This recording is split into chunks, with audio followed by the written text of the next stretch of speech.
ইসরায়েলের যে মোসাদ তারাও যে ফিডব্যাক দিয়েছিল তাতেও এটা ছিল না খুব একটা।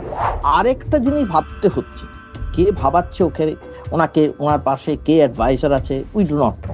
ট্রাম্পের প্রশাসনটা পুরো কার্যত চালায় ইসরায়েলি ডিপ স্টেট।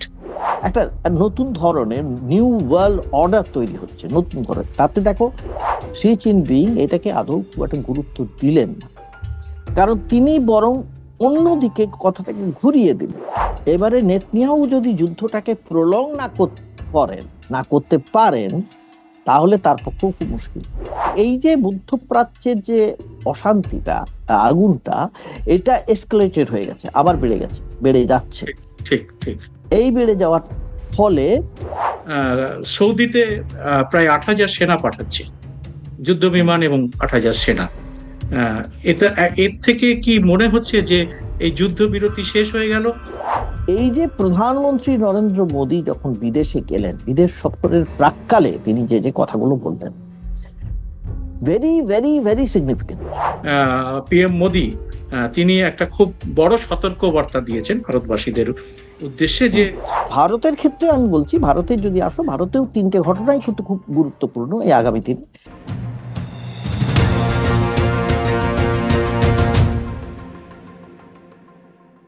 নমস্কার সবাইকে, আজকের এই খোলা আড্ডা অনুষ্ঠানে স্বাগত। আমি সুব্রত বসু। এই মুহূর্তে সব থেকে বড় খবর, মধ্যপ্রাচ্যে একটা বড় ধরনের যুদ্ধ কি শুরু হতে চলেছে। চীন থেকে খালি হাতে ফিরে গিয়ে ডোনাল্ড ট্রাম্প সম্প্রতি যে তার সমাজ মাধ্যম ট্রুথ সোশ্যালে যে পোস্টটি দিয়েছেন তা অত্যন্ত তাৎপর্যপূর্ণ, যেটাতে তিনি যা বলেছেন সেটার স্ক্রিনশট আপনারা দেখুন আপনাদের স্ক্রিনে। আর তার সঙ্গে আমরা তার অনুবাদ যদি করি, তাহলে এটা মোটামুটি দাঁড়ায় যে ইরানের জন্য ঘড়ির কাঁটা টিকটিক করছে এবং ইরানের উচিত যে তাদের খুব দ্রুত কিছু ব্যবস্থা নেওয়া, না হলে হয়তো তাদের আর কিছুই অবশিষ্ট থাকবে না। সময়টা অত্যন্ত জরুরি।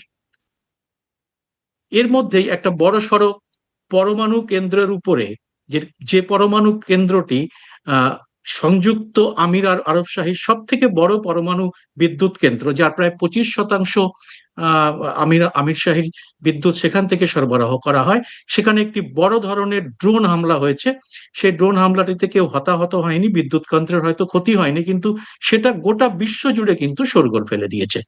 পরিস্থিতি এমন দাঁড়িয়েছে যে যে কোনো মুহূর্তে একটা বড় ধরনের যুদ্ধ কিন্তু গোটা বিশ্বের কাছে মনে হচ্ছে যেন বিশ্ব তার প্রহর গুনছে। গৌতম দা আজকে আমাদের সঙ্গে রয়েছেন। গৌতম দা প্রবীণ সাংবাদিক এবং রাজনৈতিক বিশ্লেষক। গৌতম দা, আপনাকে স্বাগত এই অনুষ্ঠানে। আজকের এই যে অবস্থাটা আমরা দেখছি এখন মধ্যপ্রাচ্যে, সেটা আপনি কিভাবে দেখছেন? আপনার চোখে এটা কিভাবে আসছে গৌতম দা? সুব্রত, যে ঘটনাটা তুমি বললে, যে কথাটা তুমি বললে যে ডোনাল্ড ট্রাম্প যে কথাটা লিখেছেন ট্রুথ সোশ্যালে, তিনি যে পোস্ট করেছেন, আমি যে তিনি পোস্ট করেছেন বলে যে আমি খুব গুরুত্ব দিই তা দিচ্ছি না, কারণ উনি সাধারণত এই ধরনের কথা বলে থাকেন, এই ধরনের কথা বারবারই বলেন, বহু সময় বলেন, কখনো সেটা কার্যে রূপান্তরিত করেন, কখনো করেন না। কিন্তু এবারের কথাটার মধ্যে কোথাও একটা মনে হচ্ছে যে তিনি খুব একটা এমন একটা জায়গায় পড়েছেন যে যাতে তাকে যুদ্ধ করা ছাড়া যেন মনে হচ্ছে আর তার সামনে কোনো পথ নেই, আর কোনো বেরোবার পথ নেই, এসকেপ রুট যাকে বলা হয়, মানে নেই। দেওয়ালে পিঠ থেকে গেছে তারা, বোঝা হ্যাঁ, যাচ্ছে। ইয়েস। দুটো কারণ। প্রথমত, যে শক্তিটা উনি ভেবেছিলেন, ইসরায়েল এবং আমেরিকা, এই দুটো শক্তি একটা সাংঘাতিক শক্তি, তারা ইরানকে খুব চট করেই কাবু করে ফেলবে এবং ইরান কিছু করতে পারবে না, ইরান নতজানু হয়ে যাবে এবং সেখানে যা যা হবার সেখানে হবে, আমেরিকা তারপর যা বলবে সেখানে তাই হবে, সেখানে সমস্ত যে শাসক পরিবর্তিত হয়ে যাবে, আমেরিকার কথা অনুযায়ী চলবে। ভেনেজুয়েলাতে যেরকম হয়েছে বা অন্য জায়গাতে ইরাকে যেরকম করেছিল সেরকম। এই যে এত ভয়ঙ্কর রকম একটা রেজিস্ট্যান্স, এই যে প্রতিরোধ থাকবে ইরানে, এটা ভাবতেই পারেন। এবং কেন ভাবতে পারেন? কারণ ইসরায়েলের কাছ থেকেও, ইসরায়েলের যে মোসাদ তারাও যে ফিডব্যাক দিয়েছিল তাতেও এটা ছিল না খুব একটা। তাতে ওরা ভাবতে পারেনি যে এই ধরনের একটা সাংঘাতিক রকম প্রতিরোধ হবে। কারণ ইরানের ভেতরের ব্যাপারটা কি ছিল, ভেতরের ব্যাপারটা ছিল সেখান এই যে এখনকার যে শাসক যারা মারা গেলেন খামেনেই, তার বিরুদ্ধে একটা সাংঘাতিক ভেতরে বিক্ষোভ হচ্ছিল, বহু মানুষ চাইছিলেন তাকে নামিয়ে দিতে তার আসন থেকে। এইটা ধরে নিয়েছিল, এইটা যদি যুদ্ধ করা হয় তখন তারা চাইবে আগে খামেনেইকে সরানো হোক, তারপরে যা করার করা হবে। করতে গিয়ে দেখলেন উল্টোটা হয়ে গেল, একেবারেই না। কি হলো? কারণ ইরানের যে সাধারণ যে নাগরিক জনগণ, তারা জানে গত 30 বছর ধরে আমেরিকা তাদের উপরে হামলা চালাচ্ছে। ফলে এই ওখানকার যে শাসক দল, এখনকার যে শাসক বা যারাই আছে, তাদের শক্তিটাই বেড়ে গেল। কারণ তাদের পাশে ইরানের সমস্ত নাগরিক একেবারে সংঘবদ্ধ হয়ে দাঁড়িয়ে গেল। তারা বললো কিছুতেই এই যুদ্ধে পিছপা হওয়ার দরকার নেই, আমরা হব বিদ্যুৎ না। কেন্দ্রগুলোতে যখন হামলা করার কথা বলেছিলেন, তারা হিউম্যান চেন তৈরি করে রাতগুলো জেগেছে তারা, রাতের পর রাত রাত। জেগেছিল এবং সমস্ত ব্রিজের উপরে দাঁড়িয়ে গিয়েছিলেন যে তাদের মারতে হবে। এবং তারা জানতো যদি এত লোককে মেরে ফেলে আমেরিকা, তাহলে আমেরিকাতেও যে সাংঘাতিক যখন রিটালিয়েশন হবে সেটা সামলাতে পারবে না ট্রাম্প। এই এতটা। এবারে কি হলো, এই যুদ্ধটা তো অনেক দিন ধরে চলছিল, তারপরে পাকিস্তান মধ্যস্থতা করায় বা মধ্যস্থতা করা মনে করলো যে মধ্যস্থতা করবে, তাতে ট্রাম্প রাজি হয়ে গেলেন। ট্রাম্প রাজি হলেন, সেখানে একটা মধ্যস্থতার চেষ্টাও হলো। সেখানে ট্রাম্প নিজে গেলেন না, প্রথমে প্রথমে নিজে গেলেন, কিন্তু তারপরে চেষ্টা হলো। সেখানে ইরান থেকেও যারা যারা প্রতিনিধি সব গেল, আমেরিকাও গেল, কিন্তু আলটিমেটলি সেটা খুব একটা সাকসেসফুল হলো না, সফল হলো না। ঠিক আছে, এটা হলো না। তখন ট্রাম্প ফিরে এসে ভাবলেন কি করা যায়, কারণ তখনও যুদ্ধের স্থগিতাদেশ দেওয়া আছে, যে যুদ্ধটা চলবে না, আপাতত বন্ধ করা হয়েছে। কিন্তু উনি ভেবেছিলেন যে এরপরে নরম হয়ে যাবে ইরান, এইটা ভেবেছিলেন। এই এবং হরমুজ ভাবনাটা প্রণালীটা খুলে দেবে, হরমুজ প্রণালীটা খোলাটাই ট্রাম্পের এখন মূল যে তার উদ্দেশ্য। ট্রাম্পের একমাত্র ট্রাম্প কার্ড হতে পারে।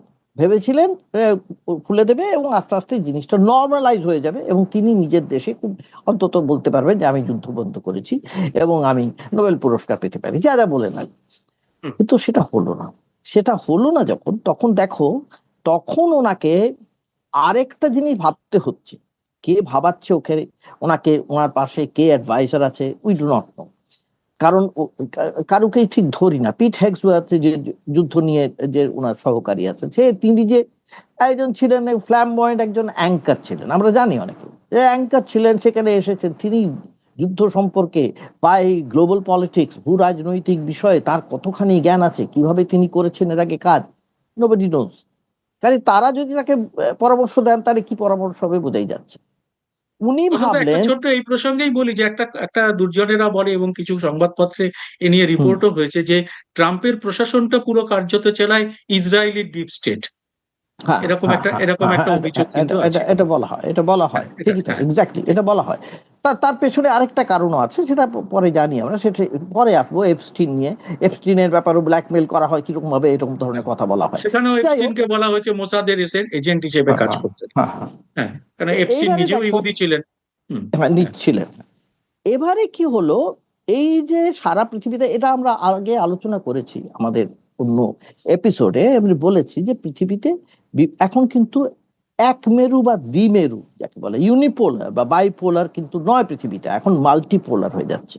মাল্টিপোলার হয়ে বিভিন্ন ধরনের অক্ষ তৈরি হচ্ছে, এবং সেই যে অক্ষগুলো হচ্ছে, সেই অক্ষগুলো যুদ্ধের জন্য হচ্ছে না, শান্তির জন্য হচ্ছে, ফর পিস। সেই যে ফর পিস, যে একটা মাল্টিপোলার ওয়ার্ল্ড এর মধ্যে থার্ড নিউ ওয়ার্ল্ড, একটা নতুন ধরনের নিউ ওয়ার্ল্ড অর্ডার তৈরি হচ্ছে, নতুন ধরনের। তাতে দেখো, রাশিয়ার সঙ্গে চায়না, এবং চায়নার সঙ্গে ইরানও আছে। ভারতের থাকার কথা ছিল, ভারত থাকতে পারতো, কিন্তু ভারত তো নেই, কারণ ভারত যেহেতু আমেরিকার সঙ্গে চলে এসেছে, আমেরিকার সঙ্গে যেহেতু সম্পর্কটা খুব দৃঢ় হয়েছিল অনেক, আমরা জানি সবাই। ট্রাম্পের সঙ্গে মোদির কতখানি বন্ধুত্ব, সেখানে ভারতবর্ষে এসে তিনি আমেরিকায় গিয়ে কি কি বলেছেন না বলেছেন প্রচুর আর আলোচিত হয়েছে। কাজেই সেখানে ভারত সেখান থেকে একটু সরে গেল, সেখানে ইরান ঢুকে গেল। তো উনি ভাবলেন তাহলে চীনে গিয়ে একটা একটা প্রথমত এমন একটা সৌহার্দ্যের বার্তা দেওয়া যাক, বাণিজ্যের বার্তা দেওয়া যাক, এবং তার জন্য সঙ্গে প্রায় 20 জনের বেশি একটা ধনকুবের শিল্পপতিদের নিয়ে গেলেন। তাদের ইলন মাস্ক থেকে আরম্ভ করে সবাই, অনেকে সবাই গেলেন, আমরা জানি। এইটা কেন গেলেন? এই অপটিক্সটা দরকার ছিল তার। তিনি ভাবলেন এদের যদি নিয়ে যাই আমি দেখাতে পারবো যে ভাই তোমার দেশে আমি বাণিজ্য করতে চাই, they will invest in your country. এত দূর ভাবলেন। মুশকিল হলো চীন এটাকে গুরুত্ব দিলেন, শি জিনপিং এটাকে আদৌ খুব একটা গুরুত্ব দিলেন না। কারণ তিনি বরং অন্যদিকে কথাটাকে ঘুরিয়ে দিলেন। তিনি কথাটা ঘুরিয়ে দিলেন যে যুদ্ধটা কিন্তু মোটেই ভালো হচ্ছে না, যুদ্ধটা বন্ধ হওয়া দরকার, এটা বললেন। কিন্তু যুদ্ধটা বন্ধ হওয়া দরকার বলে যুদ্ধটা যে ভালো হচ্ছে না, এটার মধ্যেও একটা বার্তা আছে। কারণ যুদ্ধটা শুরু করেছে তো আমেরিকা, হুম। আর এইটা হচ্ছে ওয়ার অফ চয়েস।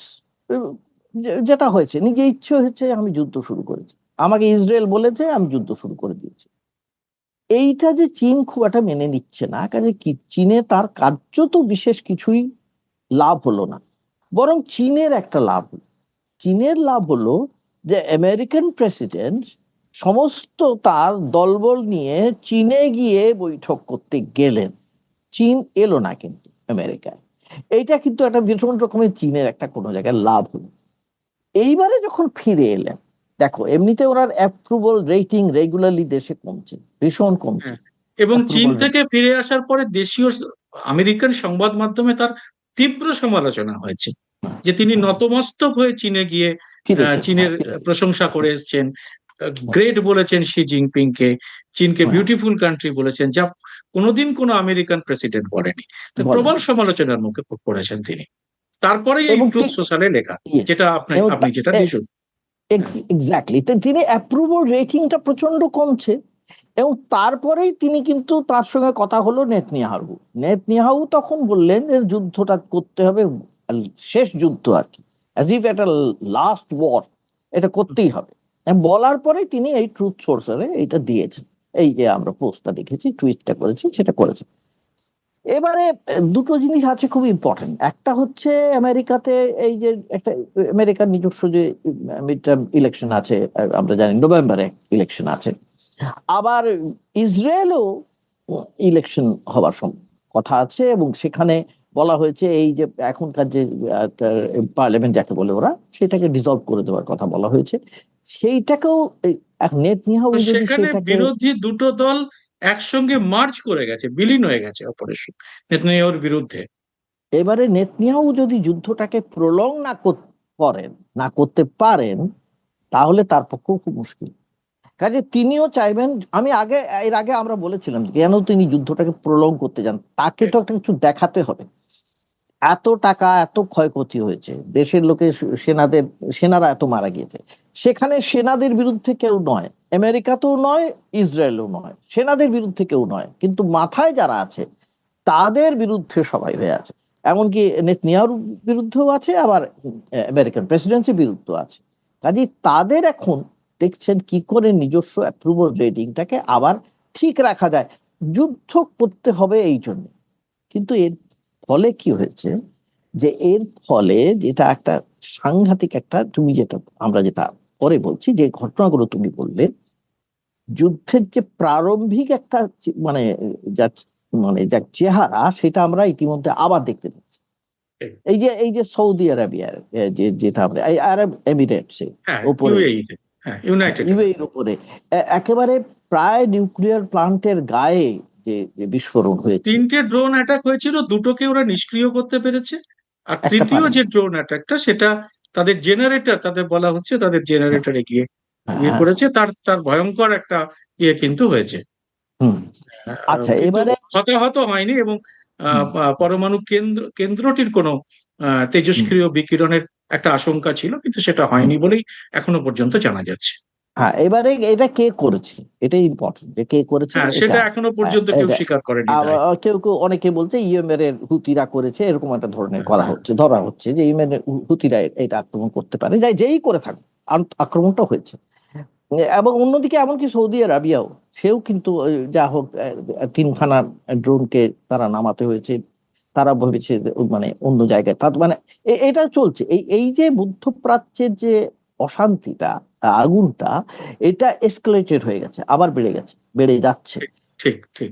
এই বেড়ে যাওয়ার ফলে যেটা আমরা দেখতে পাচ্ছি, সেটা বিভিন্ন দেশেই তার একটা প্রভাব সারা পৃথিবীতে আন্তর্জাতিক ক্ষেত্রে তার একটা ভয়ঙ্কর প্রভাব, বিশেষ করে অর্থনৈতিক ক্ষেত্রে, বিভিন্ন ক্ষেত্রে এই প্রভাবটা পড়বে বলে মনে হচ্ছে সুব্রত। এটা খুব খুব আশঙ্কার। গৌতম দা, এই আপনার সঙ্গে কথা বলতে বলতে আমরা এইমাত্র খবর ঢুকে গেল যে হুম। পাকিস্তান সৌদিতে প্রায় 8,000 সেনা পাঠাচ্ছে, যুদ্ধ হুম। বিমান এবং 8,000 সেনা। আহ, এটা এর থেকে কি মনে হচ্ছে যে এই যুদ্ধবিরতি শেষ হয়ে গেল?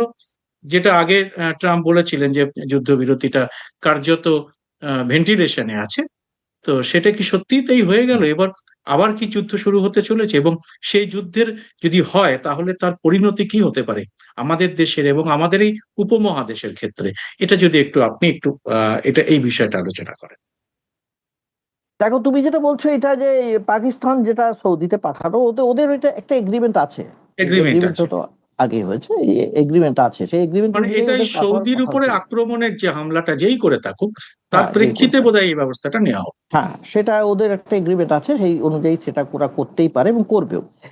কিন্তু যেটা বড় কথা সেটা হচ্ছে যে এই যে পাকিস্তানের সঙ্গে আমেরিকার সম্পর্কটা, যে মাখো সম্পর্কটা আমরা দেখেছি আসিম মুনিরের সঙ্গে, হুম, হুম, সেই সম্পর্কটা এত ভালো হয়েছে কি করে? ইমরান খান জেলখানায় পড়ে আছেন।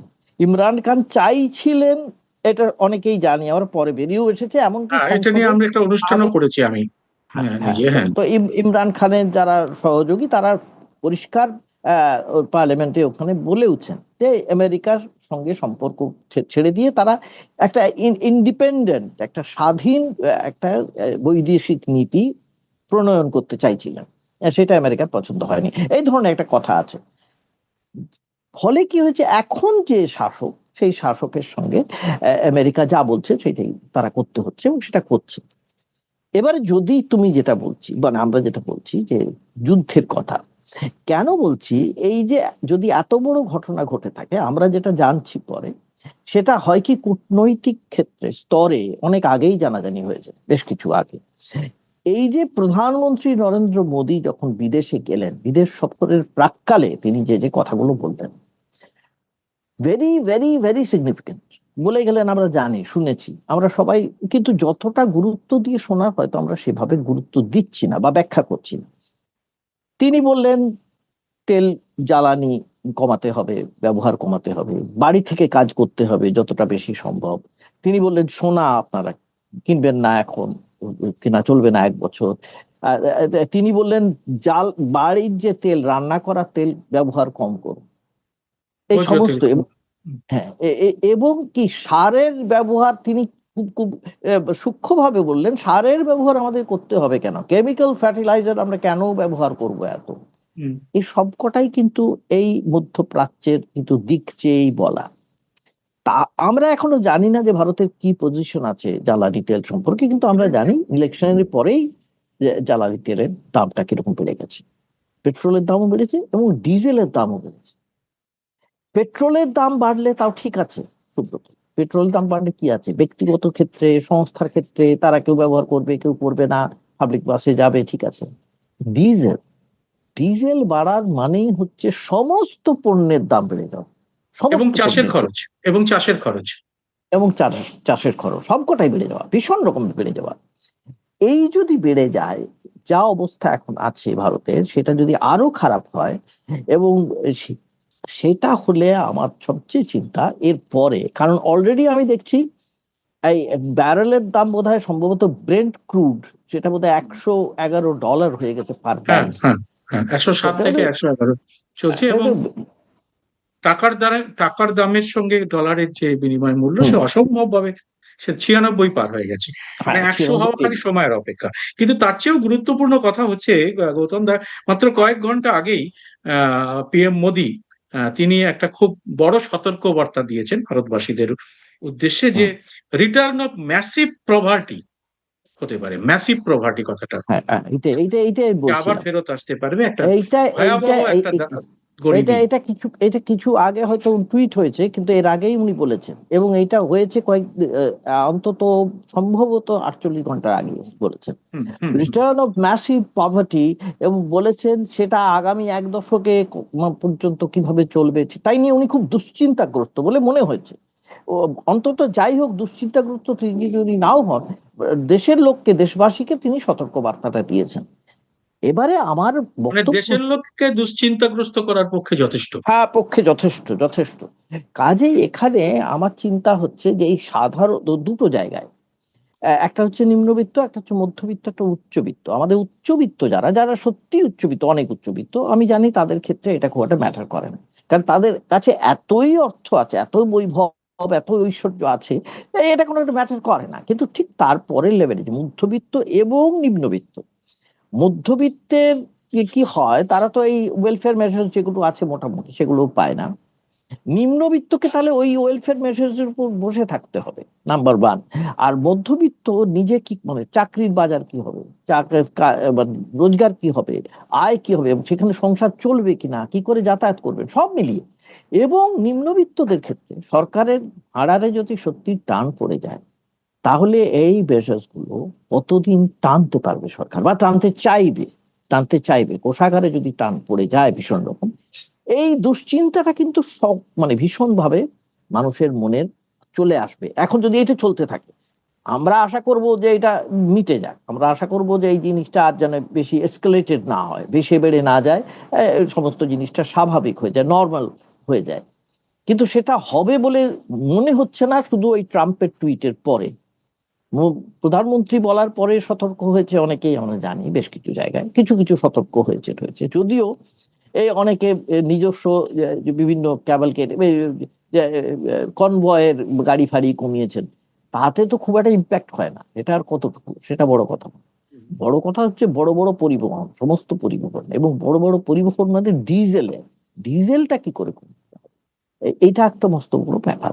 তা আমার আরেকটা জিনিস মনে হয় ভারতের যেটা করা হয়নি, এটা মনে হচ্ছে আমার, সেটা হচ্ছে এইগুলো অনেকদিন আগে থেকেই একটা পরিকল্পনা না থাকলে কিন্তু তাহলে এটা হতে পারে না। কেননা অনেকদিন আগে যদি আমরা একটা অল্টারনেট সোর্স অফ এনার্জি না করে রাখতাম, যদি করে রাখতে পারতাম, ইলেকট্রিক এনার্জি, যেটা বলি ইলেকট্রিক্যাল এনার্জি বা যাই হোক, এখন বলছি, এখন নয়, এটা অন্তত 10 বছর আগে করে রাখে, কারণ এটা তো 7-8 বছর তো এমনি লাগে তৈরি হতে, তারপরে আস্তে আস্তে সেটা মানুষ অভ্যস্ত এইটা থাকে। রাহুল গান্ধী বারবারই বলেছেন, এই এনার্জি সিকিউরিটির ব্যাপারটা বারবারই লোকসভায় তোলা হয়েছে, কিন্তু কিছু হ্যাঁ, ব্যবস্থা যে হয়নি না, সেটা এখন সামনে আসছে।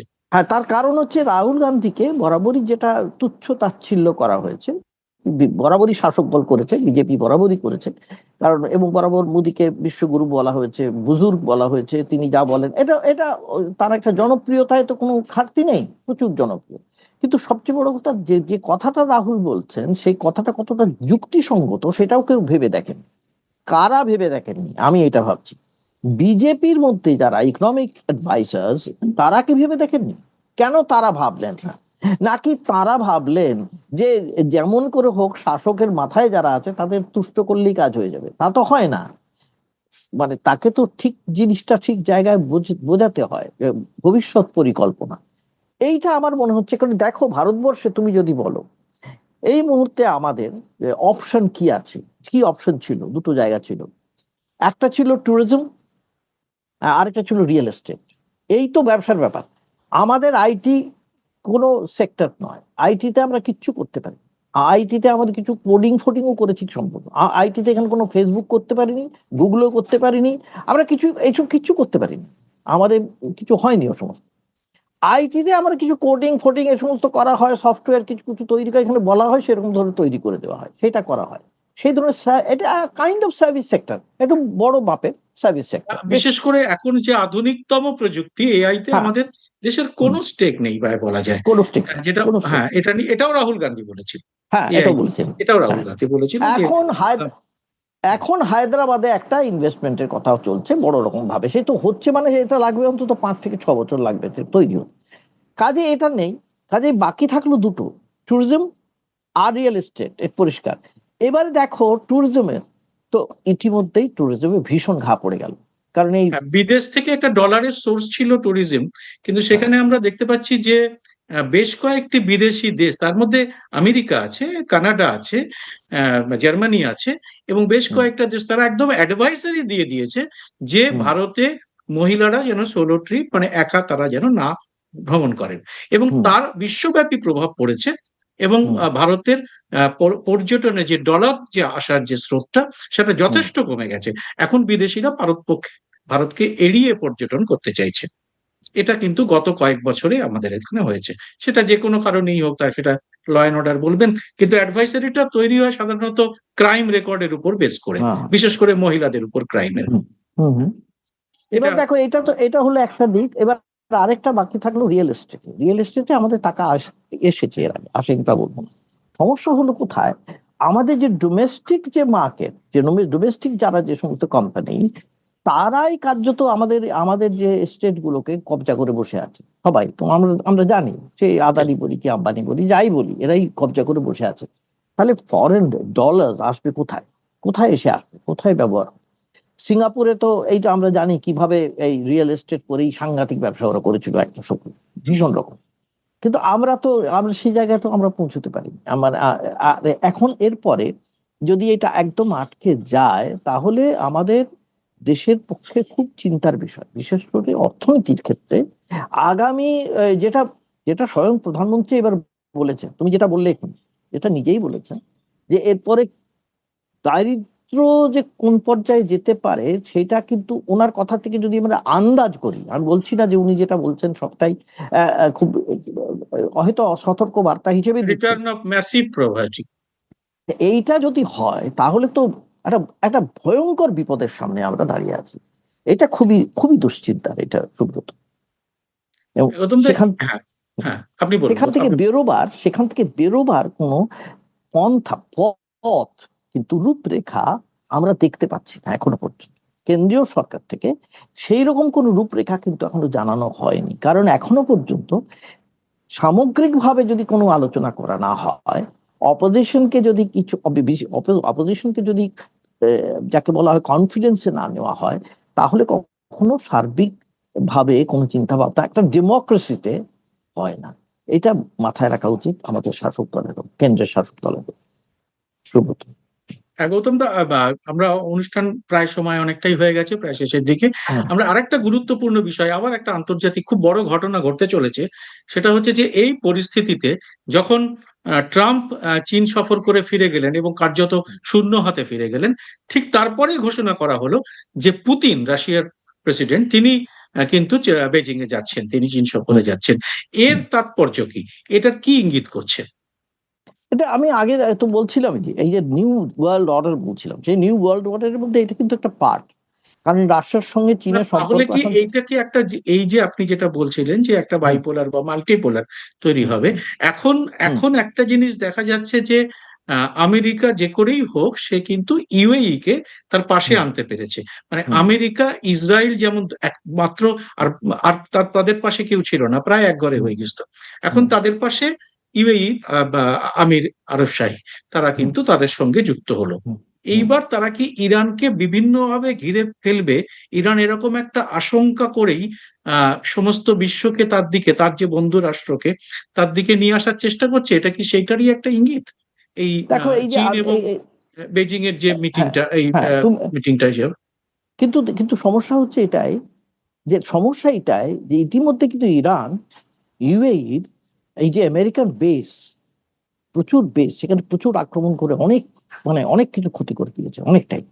এবং আমেরিকান বেসেস যে গালফে আছে একাধিক জায়গায়, কিন্তু ইরান কিন্তু একদম প্রচন্ড ক্ষতি করেছে, সেটা ক্ষতিগ্রস্ত করছে। এটা তো ওয়াশিংটন সেই পোস্ট একটা তার স্যাটেলাইট পিকচার দিয়ে দেখিয়ে হুম দিয়েছে যে কিরকম মিথ্যে কথা বলেছেন ট্রাম্প দেশের লোকের হ্যাঁ কাছে। 228টা নির্মাণ তারা ধ্বংস করে দিয়েছে, অথচ হ্যাঁ তার 16 ভাগের 1 ভাগ তারা দেশের মানুষকে জানিয়েছে ট্রাম্প। জানিয়েছে, ঠিক হ্যাঁ, তাই, এক্স্যাক্টলি।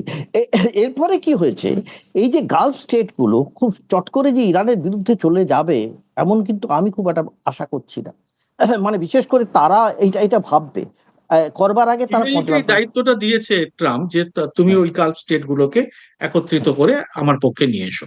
এটা হতে পারে ইউএই, এইটা, হ্যাঁ, এইটা ইউএই কে। খানিকটা খানিকটা চেষ্টা করবে, কিন্তু এর মধ্যে ভারতের ক্ষেত্রে আমি বলছি, ভারতের যদি আসো, ভারতেও তিনটে ঘটনাই কিন্তু খুব গুরুত্বপূর্ণ এই আগামী দিনে।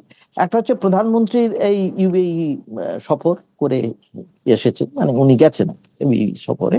আহ, সেখানে গিয়ে একাধিক চুক্তিপত্র সই করা হয়েছে, তার মধ্যে ডিফেন্সও আছে অবশ্যই, এবং জ্বালানির ব্যাপারও আছে। জ্বালানি আছে, হ্যাঁ, জ্বালানি খুব জ্বালানি গুরুত্বপূর্ণ। আছে। ইরানের যে বিদেশ মন্ত্রী ভারতবর্ষে এসেছিলেন দিল্লি, কারণ ওই ব্রিক্স এর সম্মেলনে ফরেন যে, আব্বাস আরাকচি। হ্যাঁ, তো তার সঙ্গে জয়শঙ্করের আলোচনা হয়েছে এবং তিনি সেখানে বলেছেন, সেখানে গাজী বলেছেন যে আপনারা ভারত সঙ্গে আমাদের সম্পর্ক তো অনেক দিনের, তো ওখানে চাবার বন্দরটাকে আপনারা উন্নয়নের কাজে আবার নামতে পারেন। একটা দ্যাট ইজ এন ইন্ডিকেশন যে তোমরা, এটা একটা টোপ ফেলা হলো যে ভারত কিরকম করে কিভাবে আর কি, এটা বলেছেন উনি। কিন্তু ওনার সম্পর্কে বলা হয়, এই ইরানের বিদেশ মন্ত্রী সম্পর্কে বলা হয় যে তিনি কিন্তু ভীষণ ম্যানিপুলেটিভ, ভীষণ calculative, very very very intelligent, এটা বলা এবং হয়। পাণ্ডিত্য এবং লেখাপড়া তো তিনি পাণ্ডিত্য ভীষণ সব মিলিয়ে, অসম্ভব। হ্যাঁ, তো উনি, এটা আমার মনে হয় তিনি একটা টোপ ফেলেছেন যে ভারত কি করে দেখতে চাইছেন, কিন্তু উনি বলে গেছেন। এটা কিন্তু ভারত যদি অ্যাকসেপ্ট করে, ভারত করতেই পারে বা নাও করতে পারে, কারণ উনি দেখতে চাইছেন ভারত আমেরিকা থেকে দূরে এসে আবার এই ইরানের সঙ্গে যায় কি। তো ভারতকে ন্যাচারালি একটা, যাকে বলা হয়, একটা খুব সরু তারের উপর দিয়ে হাঁটতে হবে, বুঝে নিতে হবে কি হয়। তারপরে তৃতীয় যেটা হয়েছে আমরা জানি, এই চায়নায় গিয়ে ট্রাম্প গেলেন, তারপরে ফিরে এসেছেন। সব মিলিয়ে এই জিও পলিটিক্যাল সিচুয়েশনটা খুব ঘোলাটে হয়ে আছে। এই অবস্থাটা কিভাবে কাটবে, যুদ্ধ লেগে গেলে কে কোন দিকে যাবে কিভাবে, চীন দিয়ে সরাসরি, চীন বা রাশিয়া সরাসরি হয়তো যুদ্ধে অস্ত্র নেবে না, কারণ এই রাশিয়া এমনিতেই ইউক্রেনের সঙ্গে যুদ্ধটা চলছে, ও আর যুদ্ধে যাবে না। কিন্তু চীন সাহায্য যে করবে, এবং চীনের এই যে সাহায্যটা খুব মারাত্মক, এটাও আমরা জানি। মারাত্মক করে এই অর্থে মারাত্মক, ডেডলি, কারণ তাদের এমনই তাদের এখন আজকাল যে টেকনিক্যালি তারা এতই অ্যাডভান্স, সেই অ্যাডভান্সমেন্ট দিয়ে তারা ইরানকে সাহায্য করবে। কারণ আগামী দিনে আহ, খুব একটা সুখকর দিন বলে আমার খুব একটা মনে হচ্ছে না। আমি খানিকটা একটু পেসিমিস্টিক টোনে আজকে শেষ করতে চাইছি আর কি। খুব একটা অপটিমিস্টিক টোন আমি দিতে পারছি না, সুব্রত। ধন্যবাদ গৌতম দা, আপনি খুব সুন্দর একটা আলোচনা উপহার দিলেন এবং সমস্ত বিশ্বের সত্যি পরিস্থিতিটা এখন খুব ঘোলাটে হয়ে আছে এবং এটার আগামী দিনে যে কি ভয়ঙ্কর পরিস্থিতি হবে কিনা সেটাও আমরা কেউ বুঝতে পারছি না। কারণ এর মধ্যে আরেকটা ফ্রন্টে, প্রায় কিউবাতে আবার, আপনারা জেনেছেন এর মধ্যে আমি কিছু এর মধ্যে অনুষ্ঠানও করেছি, কিউবাতে ভয়াবহ অবস্থা তৈরি করেছেন ট্রাম্প। তিনি সেখানে আবার নিষেধাজ্ঞা দিয়ে দিয়েছেন, যার ফলে কিউবার জ্বালানির মূল সোর্স ছিল ভেনেজুয়েলা, সেখানে থেকে তারা তো তেল পাই না। এখন তারা যে বাইরে থেকে যে তেলের ব্যবস্থাটুকু করেছিল, তার মধ্যে কিছুটা রাশিয়ান তেল আছে এবং চীনও তাদের সাহায্যের হাত বাড়িয়েছিল, সেটাকেও নিষেধাজ্ঞা দিয়ে বন্ধ করার কথা বলে দিয়েছেন ট্রাম্প। অতএব সেখানেও কিন্তু একটা বড় একটা কিন্তু সংঘাতের মতো পরিস্থিতি তৈরি হবে এবং কিউবার মানুষের অত্যন্ত অসহনীয় অবস্থার মধ্যে রয়েছেন, জ্বালানি শূন্য প্রায় গোটা দেশটা। তো সেই জন্য সমস্ত বিশ্বের এখন পরিস্থিতি প্রায় বলা যেতে পারে অগ্নিগর্ভ, এবং সেরকম একটা পরিস্থিতিতে আমরা এই অনুষ্ঠানটা করছি। আমরা জানি না আগামী দিনে আমরা আবার কিভাবে, কি পরিস্থিতিতে এইগুলো এর পরবর্তী পর্যায়ে আমরা আলোচনা করব। যাই হোক, তবু আমরা সবসময় যুদ্ধের বিরুদ্ধে এবং শান্তির পক্ষে, মানবতার পক্ষে আমরা আমাদের ছোট্ট এই আওয়াজটা আমরা অবশ্যই রাখবো। আপনারাও আশা করি আমাদের সঙ্গে থাকবেন। গৌতম দা, আপনাকে অনেক ধন্যবাদ এই অনুষ্ঠানটা করার জন্য। এবং আপনারা যারা আজকে আমাদের সঙ্গে থাকলেন, তাদের কাছে আমাদের একটা আবেদন, সেটা হচ্ছে যে আমাদের এই ধরনের অনুষ্ঠান যাতে আরো বেশি আমরা করতে পারি, আরো যাতে উৎসাহ পাই, সেই জন্য আমার এই চ্যানেলটি এবং গৌতম ব্যানার্জি অফিসিয়াল, এই চ্যানেল দুটি আপনারা অবশ্যই সাবস্ক্রাইব করে নোটিফিকেশন বেলটি চালু করে রাখবেন। সবাইকে নমস্কার।